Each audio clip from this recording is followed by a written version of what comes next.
Voici maintenant la fiche 18. Donc là, vous aviez 6 graphiques et 6 fonctions et vous deviez associer ces asymptotes obliques avec les fonctions correspondantes. Donc, bien sûr, on est devant 6 expressions qui montrent les asymptotes obliques. D'accord? Alors, il y en avait deux particulières, puisque vous aviez une asymptote oblique qui était donc négative, enfin avec un x négatif, donc une asymptote oblique décroissante ici, et vous en aviez une seconde qui était décroissante ici.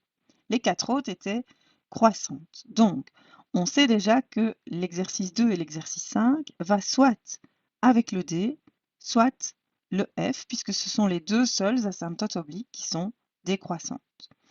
Pour trouver laquelle des deux va avec le graphique D, eh bien, il suffit de regarder où passe cette asymptote oblique.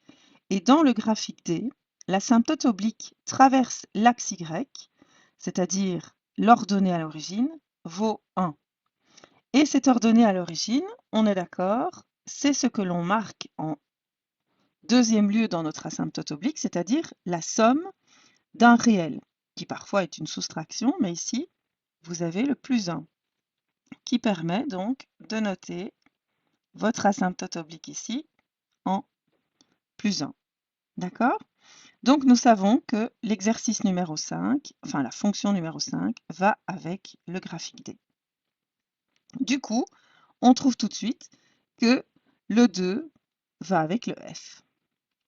Maintenant que nous avons terminé avec les asymptotes obliques décroissantes, il nous reste les 4 asymptotes obliques croissantes. Pour ça, vous en avez à nouveau 2 qui vont être identiques et 2 qui vont être différentes. Nous avons par exemple ici x moins 1 sur x et nous avons x plus 1 sur x. Les deux asymptotes obliques sont identiques puisque c'est x pour toutes les deux.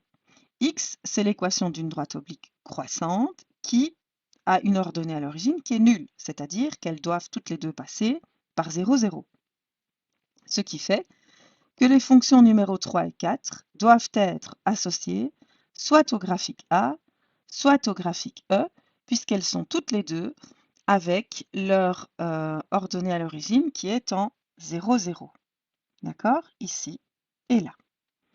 Maintenant, comment définir laquelle va avec laquelle?